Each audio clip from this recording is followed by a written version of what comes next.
Well, good day, ladies and gentlemen. Welcome. So glad to see you all here. It is a Monday. It's a new week, and it's a new series. I am encouraged by the excitement that I see in the chat already.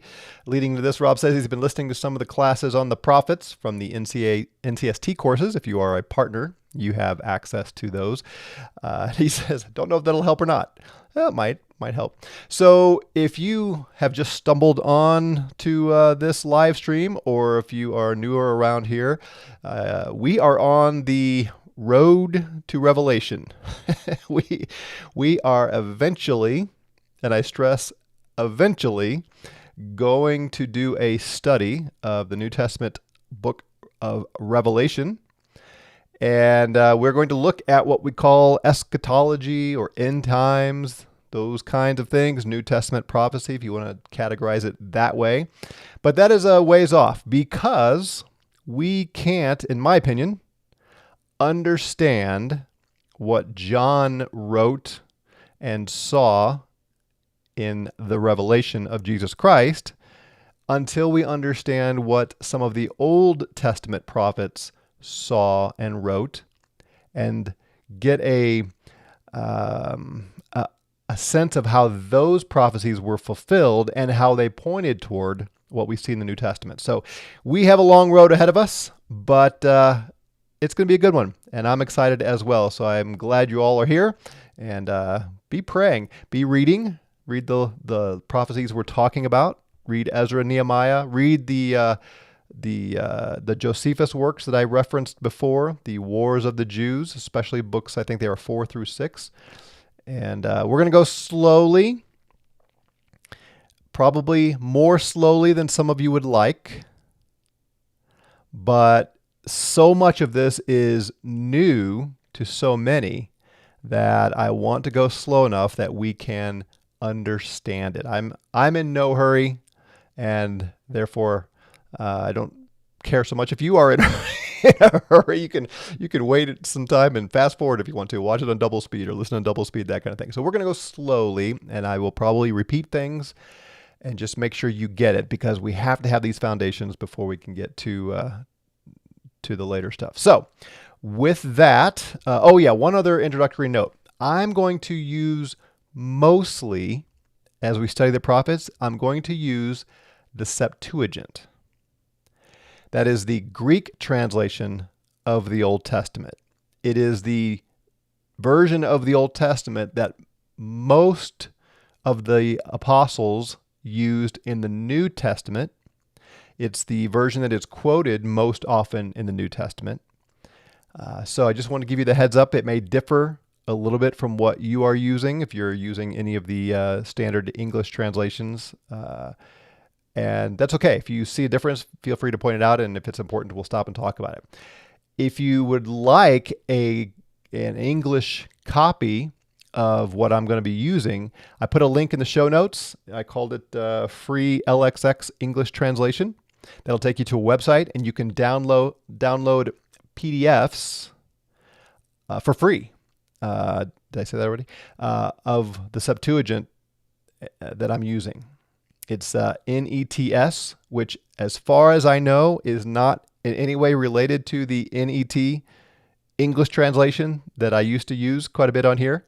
And as you know, I've switched mostly to the LSV, not the LSB, but the literal standard version. Anyway, for this, I'm going to be using the NETS Septuagint, and you can download that PDF and take a look at it and go through with as we go if you want. All right. With all of that as some preliminaries, Edgar says, Old Testament prophets, of course, was difficult for me, so going slow would be better. Good. Clinks888 says, great to be able to tune in live for once. Glad to have you along with us. Darren Day says, woohoo, LXX for the win. Exactly. Is that Ezra chapters 1 through 5? Yeah, today I'll walk through the Ezra portion that you need. But if you read all of Ezra and Nehemiah, you continue to get some of the historical backdrop that will be helpful, I think. All right. So Haggai, your favorite prophet, the one that you have all read many, many times, right? Haggai begins this way.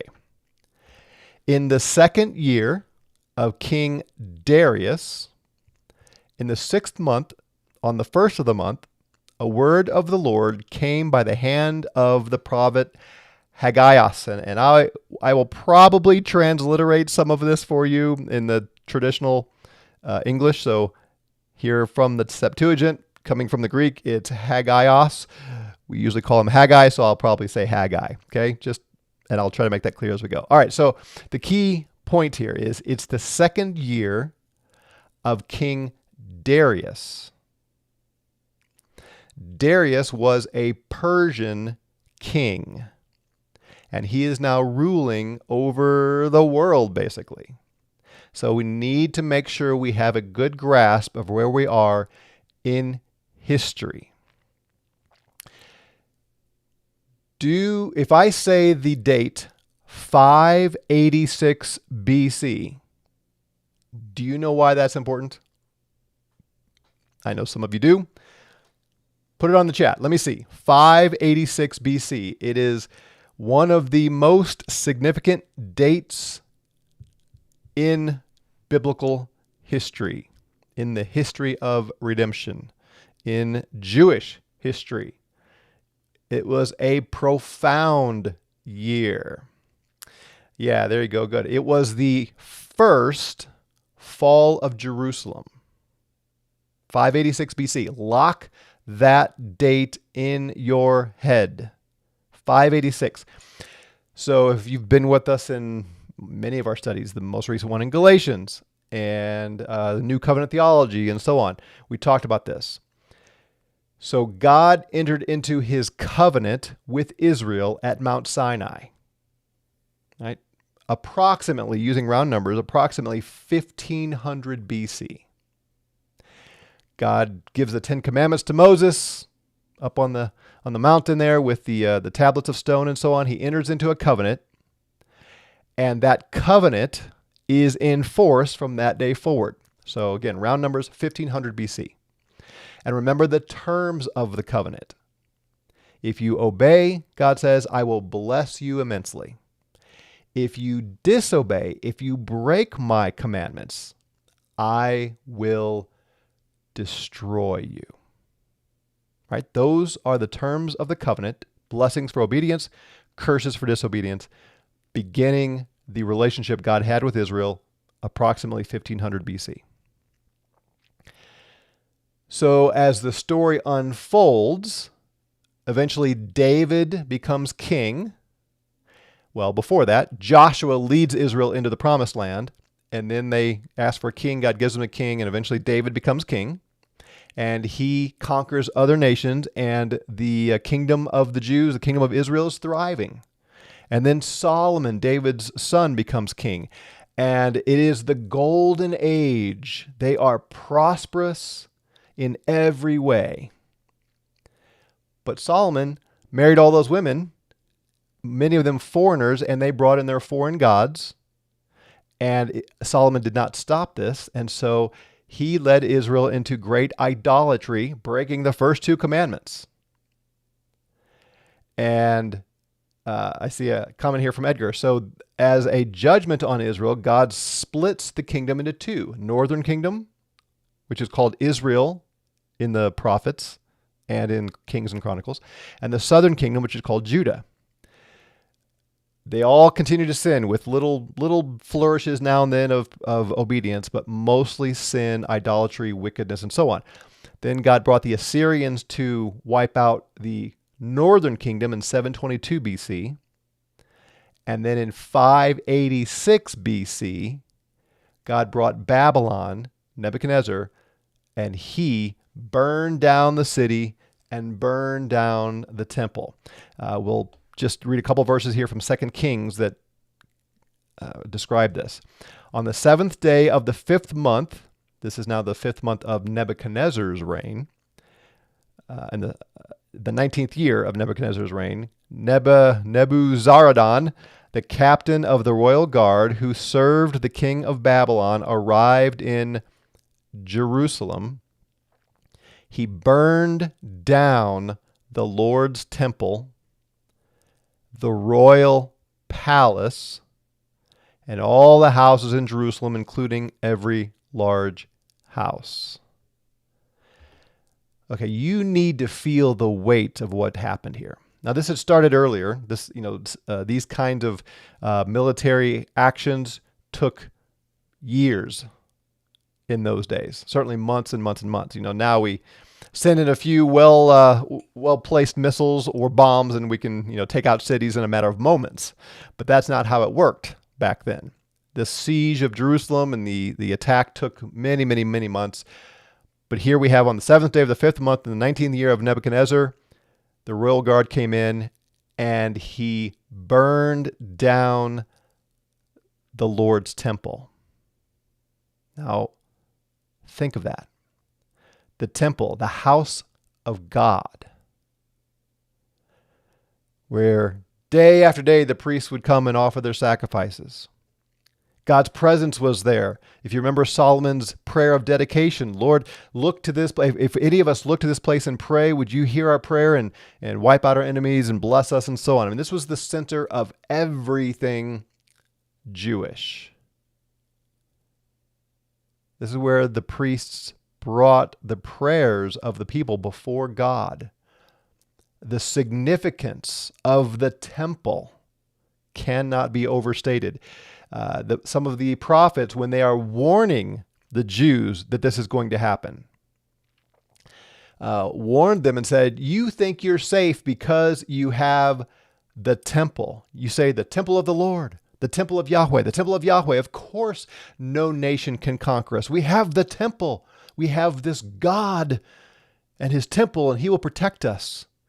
And God kept saying to the prophets, saying, you are disobedient. I will be faithful to my word, and I will wipe you out if you don't repent. And they didn't think he would do it. But finally, God had enough, and he sent the Babylonians, and they burned down the temple to the ground. And then they burned down the royal palace where the kings of Israel lived, and then houses all through Jerusalem, the rich mansions, the little houses, just the city was desolated. And I chose that word on purpose.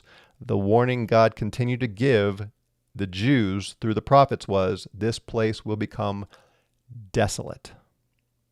There will just be wild animals growing because I'm going to burn it all down. Yesterday I was driving here nearby our home up in the mountains with some friends, and we were looking at some of the forest that is still burned because of the fire in 2012, and it reminded me of all the houses and all the buildings that were burned, and we began to wonder, is this fire just going to continue to wipe through Colorado Springs and burn down the whole city? It was a reasonable fear at the time. That's what happened to Jerusalem. In some ways, for us in the U.S., you might compare this to the White House and all of D.C. being burned to the ground. Now, some of us might be thinking that wouldn't be so bad. And of course, we say that, I say that laughing and jokingly because of all the corruption and wickedness from our leaders, that metaphorically, to talk about burning down Washington, D.C. sounds great. But if another nation came in, and imagine if we were, even if we weren't thriving, if another nation came and destroyed, fired missiles and completely decimated the Capitol building, White House rather, and the Pentagon and Capitol Hill and D.C. and the surrounding area, the mark it would leave on if those of you who are around, in 9/11, that was hard, and it would be exponentially harder because the White House symbolizes America. No matter what we think of it right now, it symbolizes everything. Well, that was the temple in Jerusalem, with the additional and more important element that this was God's house. Now it's burned to the ground, all of it. That's 586 BC. Okay? So, tracking with me? 586 BC. Jacob says, you also get the sense in Chronicles that the whole goal is to set Israel back to Jerusalem, or to get Israel back to Jerusalem. Interesting. Okay.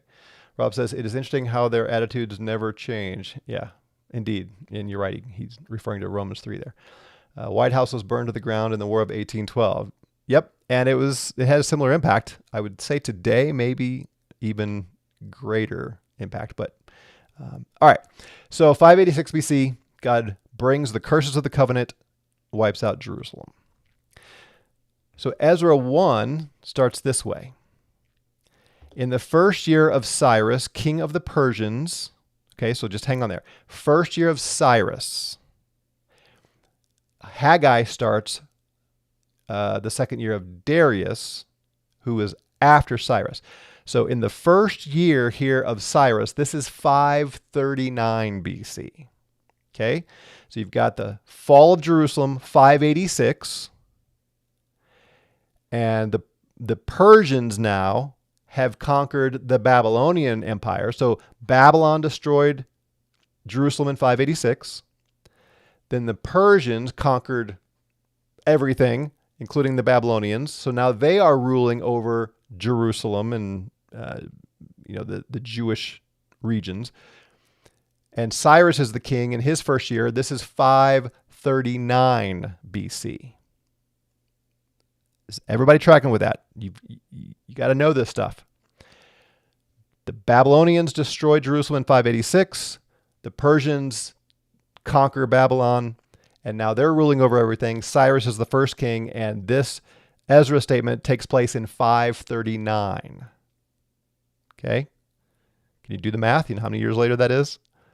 Okay, 586, 576, 66, 56. Right, do the math. All right, so this is 539. The first year of Cyrus, king of the Persians, in order that the word of the Lord from the mouth of Jeremiah might be fulfilled. So Jeremiah had predicted this. And Ezra is telling us that the Lord is moving now to fulfill what he told the Jews through Jeremiah. The Lord stirred the spirit of Cyrus, king of the Persians, and he commanded an utterance in all his kingdom, indeed in written form, saying, so here's what Cyrus says in 539 BC. Thus said Cyrus, king of the Persians, the Lord, the God of heaven, has given me all the kingdoms of the earth, and he himself has visited upon me to build him a house in Jerusalem, which is in Judea. Okay, so one thing to point out is when we read this, we think, oh, Cyrus must have honored the Lord. You know, we're going to see Cyrus in heaven kind of thing. Probably not. This was common for the worldview back then to see there were regional gods and to want to appease those gods and earn the blessing of those gods.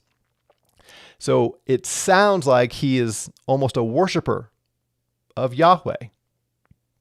That's most likely not the case. The religion of the Persians was very pluralistic, and so it would have been in character in the worldview to say, okay, we're gonna seek the blessing of the God of Israel, the God of the Jews, and part of the Persian approach to ruling over the nations was to allow the free religion, the freedom of religion in the different regions. So you see the point? I don't think we're supposed to draw from this, at least I don't draw from this, that Cyrus honored God in a way that we do, but he honored that God and wanted the temple to be rebuilt and let the Jews go back and worship there so that he would receive the favor of their God and they would be favorable to him as the king over their land. So just wanted to lay that out to you. But what's important for the story here is he sends them, he wants them to go back and build the God of heaven a house in Jerusalem. So Cyrus is sending Jews back to Jerusalem to build a temple to the Lord. So he says, who is there among you from all his people?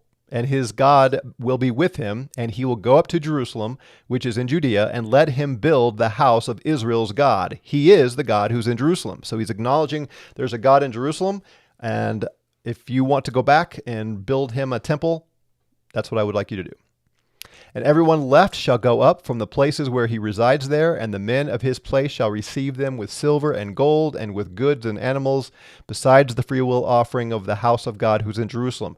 So the Persians, and wherever the Jews are in exile, Cyrus is saying, I want the members of my kingdom to give gold and silver to these Jews and let them go back to Jerusalem with some wealth to rebuild the temple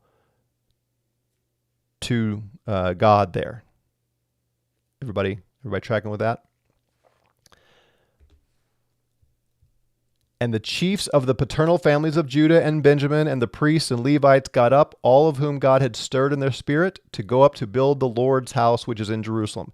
Do you see how many times the writer here is stressing they are going to build the house of God in Jerusalem?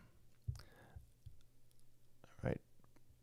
Bear with me here. I'm having one of my old technical, I don't know why this happens, but I think, all right, hopefully that'll be resolved now. Okay, so you see that? The repeated phrase, to build the Lord's house, to build the Lord's house, go back and build the Lord's house. And all from round about prevailed with their hands, with vessels of silver, gold, goods, livestock, presents, besides the things that were freely offered. So the Jews have been given lots of wealth from the Persians, and now they're heading back.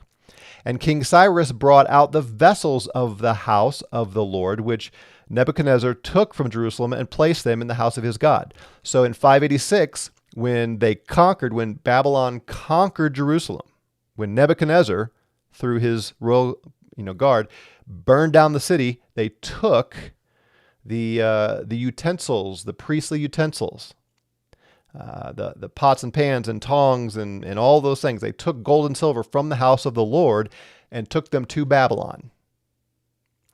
Now Cyrus is sending those temple utensils back with the Jews to Jerusalem so they can build the house of the God of Israel and reinstitute the worship of the God of Israel back in that temple.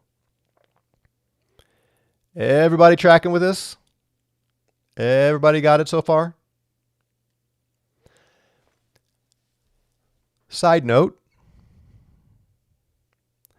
there is no specific mention here or anywhere else in the Old Testament that the Ark of the Covenant was ever brought back to the temple. Now, you will hear from our dispensational friends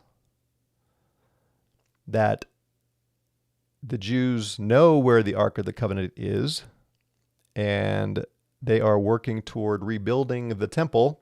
The problem is the Muslims occupy the Temple Mount, but they are looking to rebuild the temple, and they're going to bring the Ark of the Covenant back and reinstitute the sacrifices in our day or someday soon.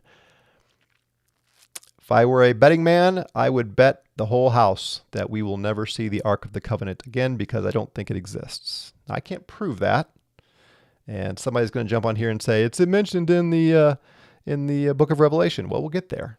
We will get there. That may not mean what you think it means, but I do find it interesting that there is no mention from the time they rebuild the temple here and all the utensils, all the things they are allowed to bring back. The Ark of the Covenant is not mentioned, and it never is again. Jacob says Indiana Jones has entered the chat. Exactly. Love it. All right, so looks like you're tracking with me. Very good. So let's skip forward. So there's some other information there that's good for you to read maybe, but let's skip forward to Ezra chapter 3. It says, and the seventh month arrived. So this is the seventh month of Cyrus. And Israel was in their cities, and the people gathered as one man to Jerusalem. So they are heeding. So this is months later. They are heeding the instruction from Cyrus, and now they are heading to Jerusalem to go back and rebuild the temple. And Jesus, in the Septuagint here, what does that name look like to you? Jesus. Do you know? Jesus, the son of Jehozadak. Yeah, very good, Mary Beth. Jesus. This is the Greek word Jesus. It's exactly the same word for the name of our Lord in the New Testament. In Hebrew, the name is Joshua or Yeshua. So don't be confused. This is Joshua. If your English translations are all translating the Hebrew, so it's going to say Joshua. The Greek for Joshua is Jesus. Okay, so when I read, I will probably usually render it Joshua, even though if you're here online on live stream with me and seeing it, it's going to say Jesus.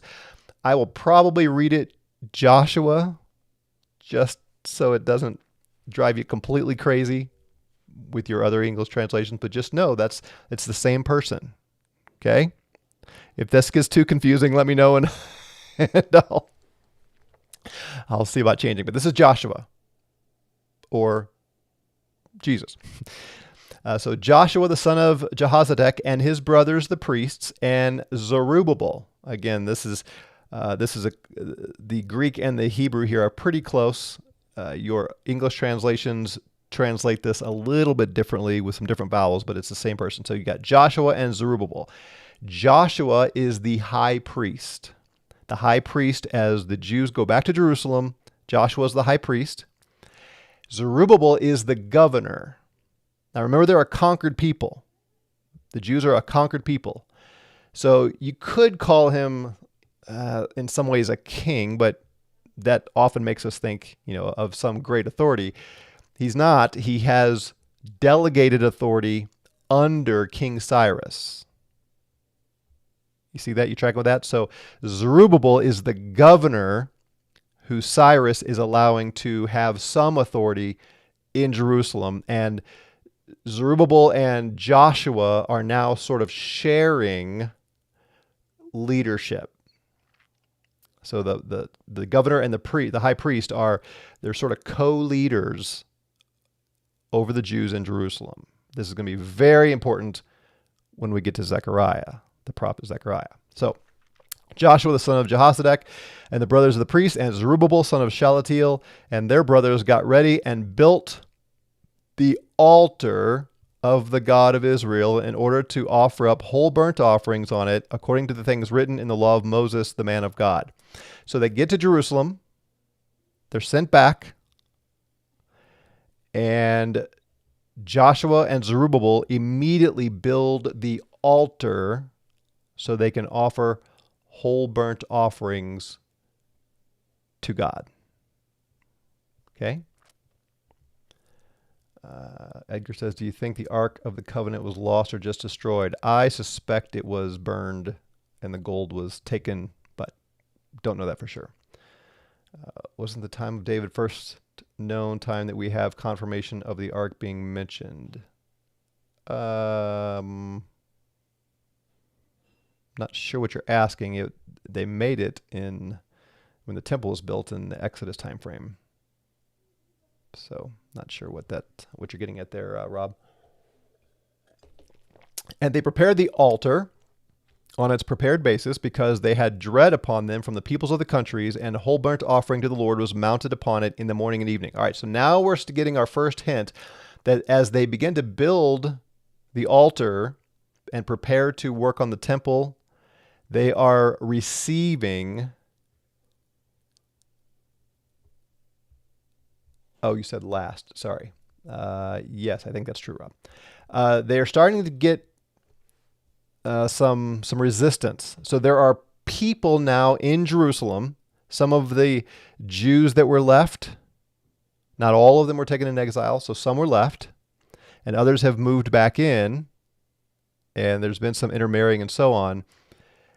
Now, as these guys return, and Joshua saying, look, I'm the high priest, and Zerubbabel saying, I'm the governor, and they want to start work on the temple and so on, there is, as Lewis says, there's opposition. Not everybody's happy about this. So they build the altar, and they observe the Feast of Tents according to what was written, and the whole burnt offerings day by day, by number, according to the decision, a matter of day for its day. And after that, the whole burnt offerings of perpetuity, and those for the new moons, and all the consecrated feasts of the Lord, and the free will offering of everyone who is making a free will offering to the Lord. So they go back and they read Moses, the law. They say, okay, first thing we're going to do is build this altar and get back to offering these regular sacrifices. Okay? On day 1 of the 7th month, they began to offer up whole burnt offerings to the Lord, and the foundation of the Lord's house was not laid. They build the altar. They don't lay a foundation for the temple. Okay? Verse 7, and they gave silver to the stonecutters and the carpenters, and food and drink and oil to the Sidonians and the Tyrians to bring cedars, trees from the Lebanon, and so on. So they have not built the foundation of the temple. And they start to receive more opposition. So the rest of chapter 3 and into 4, let me go a little further along here in chapter 3. Let me backtrack. So they haven't laid the foundation yet. In the 2nd year of their going to the house of God in Jerusalem, in the 2nd month, Zerubbabel, son of Salatiel, and Joshua, son of Jehozadak, and the rest of their brothers, the priests and the Levites, and all who were coming to Jerusalem from the captivity, made a beginning and appointed the Levites from 20 years old and upward over those who were doing the projects in the Lord's house. So now they're starting to reintroduce the priesthood. And Joshua and his sons and his brothers, and they list them and so on, they supervised those doing the projects in the house of the Lord, and they laid the foundation to build the house of the Lord. So they begin work now finally on the temple. Sorry, I don't know if you can hear that. But and the priests stood in their vestments with trumpets, and the Levites, the sons of Asaph, with cymbals to praise the Lord upon the hands of David, king of Israel. So they begin the foundation. They are working toward building the temple up. They have the priests, they have the trumpets and so on. And they responded with praise and confession to the Lord. They said, for it is good, his mercy is forever upon Israel. And all the people signaled with a loud voice to praise the Lord for the foundation of the house of the Lord. All right, so now they have some work on the foundation done. The temple is in process. This is a good thing. So they've got the altar to offer their sacrifices.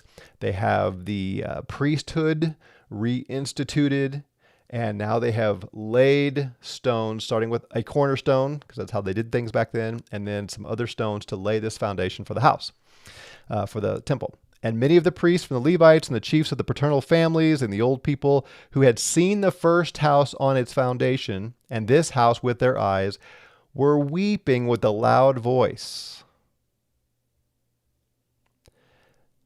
So remember, this is around 539. The first temple was destroyed. The temple that Solomon built was destroyed in 586. So some of these people who are watching as the foundation is being laid, they're weeping because they remember the enormity and the beauty of the original temple. It was stunning. Again, Solomon was a master craftsman. He brought in cedars of Lebanon and gold from all over and made it into this magnificent, glorious structure. It was all burned to the ground and destroyed. And now these people who were there and remember that temple, they see this relatively puny foundation, and they can envision what kind of temple is going to be on that foundation, and they are weeping because it pales in comparison to the original temple. Again, it's kind of like the White House being destroyed, and they build a little shack and say, okay, this is going to be the Capitol building of the U.S. But also, the crowd at a signal with merriment began to raise up a song. So there's weeping, and then there's a bunch of celebration. And the people were not distinguishing the sound of the signal of merriment from the sound of the people's weeping. So there was so much noise, you weren't able to determine who was weeping because it's so insignificant comparatively, and how many of these folks are celebrating that we're finally, rebuilding. For the people shouted with a loud voice, and a great sound was being heard even in great distance. And those who were affecting Judah and Benjamin heard the sounds of the exile, were building a house to the Lord, the God of Israel. Those who were afflicting Judah and Benjamin. So the opposition rises. They hear all that's happening. They hear the cheering. They hear the weeping. They recognize they are going forward building the temple, and they come to afflict, and they approached Zerubbabel, the chiefs of the paternal families, and said, "Let us build with you, for we seek your God as you do, and have been sacrificing to him for a long time now." If you go on and read the rest of chapters 4, you'll see these people were not coming in good faith. They were doing everything they could to get in the way of the construction of the temple. They didn't want to see it happen. So there's opposition. And again, you read through this in Ezra and again in Nehemiah when it comes to building the city. Fast forward to the end of chapter 4, and it says, "Then the work in Jerusalem on the house of God stopped and remained stopped until the second year of the reign of Darius." Do you remember how Haggai started? In the second year of the king Darius.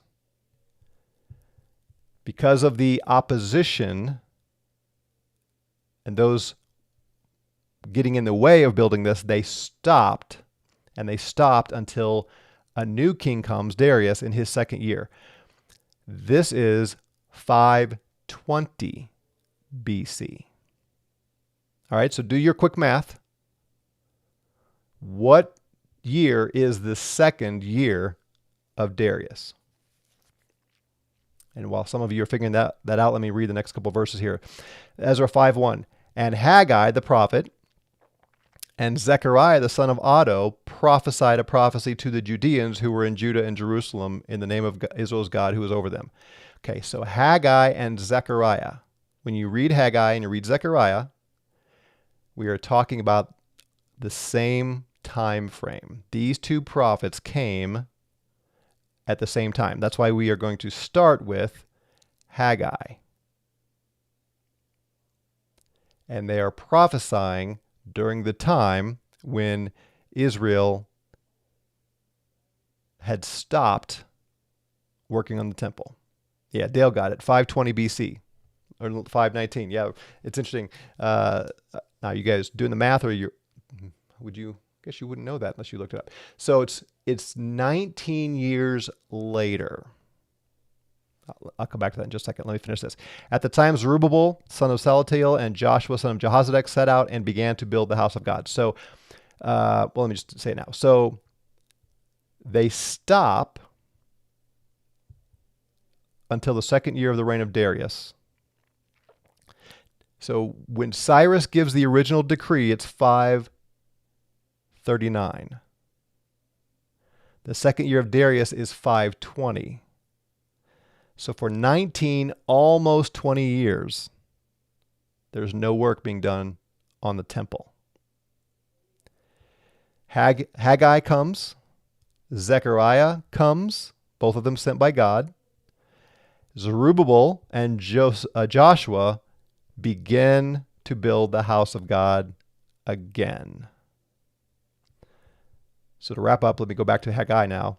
In the second year of King Darius, this is now 520 BC, so 19 years after they started. In the 6th month, on the first of the month, a word of the Lord came by the hand of prophet Haggai, saying, "Speak to Zerubbabel," remember he's the governor, "and to Joshua, the high priest. This is what the Lord Almighty says. These people say, The time has not come to build the Lord's house. Okay? So bring it all to a head here, wrap it up, and we'll be done. 5:39, Cyrus says, Jews, get back there, build the house of the God of Israel. The Jews go back, they build the altar and start offering sacrifices. They reinstitute the priesthood. They have a governor and a high priest. They lay the foundation of the temple, but then they receive oppression, opposition. People are saying, no, don't do it. They're getting in the way. And for the next 19 years, nothing is happening. And the people are saying, this is not the time to build the temple. This is not the time. Nope, we're not going to build the temple now. And tomorrow we'll come and see what God has to say about that through Haggai and Zechariah, and he is not happy. And if you want to read ahead, read through the 2 chapters of Haggai. All right, let me see what you got here, and then we'll call it a day. Oink says, doesn't Hebrews suggest the items in the Ark of the Covenant are still there in the writer's day? Some of the other things are there, but it doesn't mention the Ark. I don't think. Correct me if I'm wrong, but I don't think there's any Ark mentioned there. So Zerubbabel is Persian. No, Zerubbabel was from the line of Judah. Yeah. Didn't Solomon build it according to the plan of God? Yes. I've always been confused why the second temple wasn't built according to the same plan. Yeah, we're not really told that. Some would say that Ezekiel would be the plan given, and I think it was, and yet they didn't accomplish it exactly that way. And we see some elements of the new covenant temple in Ezekiel as well. But remember, God did give some instructions through Ezekiel. I was taught they cried because they didn't see the cloud of presence like what happened in the Moses. That's never mentioned here. And we'll see in Haggai, I think, adds a little more weight to what I was saying. Dale says, are they weeping because it was less glorious? I believe so, yeah. Maybe a sign of rebellion. They were weeping at the foundation, so only the thing they would be able to tell is the size of it? Correct. And that's how it worked back then. You lay that foundation and you can determine how big it's going to be from there. Dale says he recalls Nehemiah or a prophet speaking to the issue as well. Okay. Jacob says, I'll be dwelling on this deeply. Makes you think 19 years for this temple made Jesus. I'll build the temple in 3 days. All the more crazy, right? Exactly. All right. Let's leave it there. You might want to rewatch this video a couple more times. Just get these things in your head. Get the dates in your head and get the setting. It will lay the foundation, as it were, for the rest of Haggai and Zechariah. All right, we are going to call it there. We'll see you tomorrow. Grace and peace to you.